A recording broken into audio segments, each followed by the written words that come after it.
இன்னைக்கு நம்ம 2வது நாள்ல இருக்கோம். ஒரு வாரம் ஒவ்வொரு நாளும் தொடர்ச்சியா 3 விதமான பழங்கள சாப்பிட்டு சேலஞ்சா எடுத்து பண்ணுங்கன்னு சொல்லிருந்தேன் இல்லையா?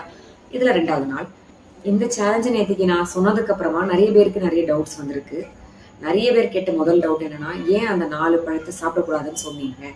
மாம்பழம், அன்னாச்சி பழம், பலாப்பழம், பேரிச்சம்பழம் சாப்பிடாதீங்கன்னு சொன்னேன் இல்லையா? அதுக்கு ஆன்சர் என்னன்னா, இந்த 4 பழத்துல நெறைய கேலோரிஸ் இருக்கு, எனர்ஜி இருக்கு, பிளஸ் நெறைய சுகரும் இருக்கு. சுகர் இல்லாதவங்க சாப்பிட்டா சுகர் அதிகப்படுத்தும், வெயிட் ஏற்றும். சுகர் இருக்கவங்க சாப்பிட்டா இன்னும் அதிகமாகும். ஸோ அதை நாளைத்தையும் பொதுவாகவே தவிர்க்கிறது நல்லது. ப்ளஸ் சீசனல் டைமில் அந்த பழங்களெல்லாம் கூட 3லேருந்து 4 மாதம் அந்த பழம் ஒவ்வொரு வாட்டியும் சீசன் இருக்குன்னா மாதத்தில் ஒரு தடவை சாப்பிட்டா நல்லதாக இருக்கும். அது தவிர்த்து அதிகமாக சாப்பிட வேண்டாம். மற்ற பழங்கள்லாம் நம்ம லிமிட்டாக எடுத்துக்கலாம். சரியா? நான் டயபெட்டிக், அதாவது சுகர் இல்லாதவங்க எவ்வளோ வேணாலும் சாப்பிடுங்க. அதுக்கேற்ற மாதிரி கரைச்சிட போறீங்க. உங்கள் உடம்புலேயே இன்சுலின் இருக்கும், கரைச்சிடும். அதனால பயப்படுறதுக்கு இல்லை. சுகருக்காரங்க கொஞ்சம் பார்த்து தான் பழங்களை சாப்பிடணும். உங்கள் டயட்டீஷியன் சொன்ன மாதிரி அளவாக எடுத்துக்கணும். அதாவது வாழைப்பழம்னா சின்ன மலைப்பழம் எடுத்துக்கலாம் ஒரு நாளைக்கு. இல்லை ஆப்பிள்னா ஒரு அரையிலையும் கொஞ்சம் கம்மியாக ஆப்பிள். ஆரஞ்சுனா ஒரு 3லேருந்து 4 சுளை. அதே மாதிரி திராட்சைனா ஒரு கைப்பிடி, ஒரு 6லேருந்து 8 திராட்சை வர மாதிரி ஃப்ரெஷ் திராட்சை, பச்சையோ கருப்பு திராட்சையோ. இது தவிர்த்து கொய்யாவும் பாதி காயா, பப்பாயானா கால் பகுதி, இப்படி அளந்து தான் சாப்பிடணும். அதுலேயும் எல்லா பழத்தையும் ஒரே நாள் சாப்பிட முடியாது. சுகர் இருக்கவங்கள 1 அல்லது 2 பழங்கள் தான் சாப்பிட முடியும்.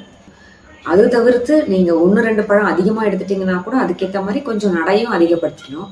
அதாவது ஒரு பழம் அதிகமாக எடுத்தீங்கன்னா 1 கிலோமீட்டர் அதிகமாக நடந்துருங்க, அவ்வளோதான். ஸோ உள்ளே போட்டதை வெளியில் எடுத்துடலாம்.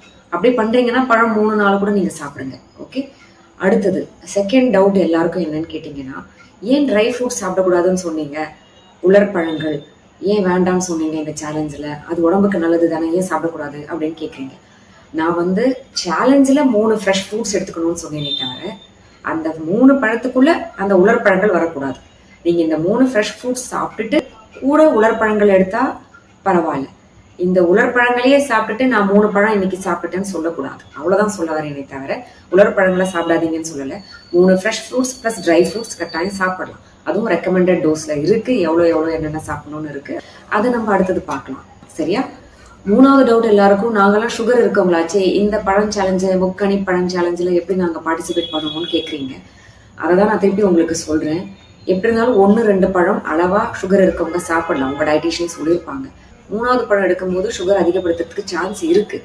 அதுக்கு நீங்கள் கொஞ்சம் நடையை அதிகப்படுத்தணும். ஸோ பார்த்தீங்கன்னா நீங்கள் பழம் எடுக்கிறதா இருந்தால் அதிகமான நடை நடந்து உள்ளே போன சர்க்கரையை வெளியில் எடுத்துருங்க, அளவாக சாப்பிடுங்க. இல்லை சுகர் இருக்கவங்களாம் 1, 2 பழத்தோட இந்த சேலஞ்சை முடிச்சுக்கோங்க. சுகர் இல்லாதவங்க, நார்மலாக இருக்கவங்க 3 பழம் சேலஞ்சு இந்த வாரம் நம்ம பண்ணுவோம். ஓகே. இன்னும் சிலர் என்ன சொல்லியிருக்காங்கன்னா, வீட்டில் பழமே வாங்க மாட்டோம், இந்த சேலஞ்செல்லாம் எங்களுக்கு கிடையவே கிடையாது அப்படின்ட்டாங்க. அது எப்படி பழம் சாப்பிடாம நீங்கள் நாளுக்கு நாள் உயிர் வாழ முடியும்?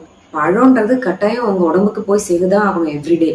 இத்தனை நாள் தான் பண்ணல, இனிமே பண்ண ஆரம்பிங்க. இன்னைக்கு நான் பார்த்தீங்கன்னா அதே பழம் தான், கொய்யா போய் ஆப்பிள் வந்திருக்கு, அவ்வளோதான். ஏன்னா வாங்கின பழம் மீந்திருக்கு இல்லையா, முடிச்சுட்டு வேற பழம் வாங்குவேன். பழம் வாங்காத வீட்டில் இனிமே கட்டாயம் பழம் வாங்கி டெய்லி 2, 3 பழங்கள் சாப்பிட்டு தான் ஆகணும்.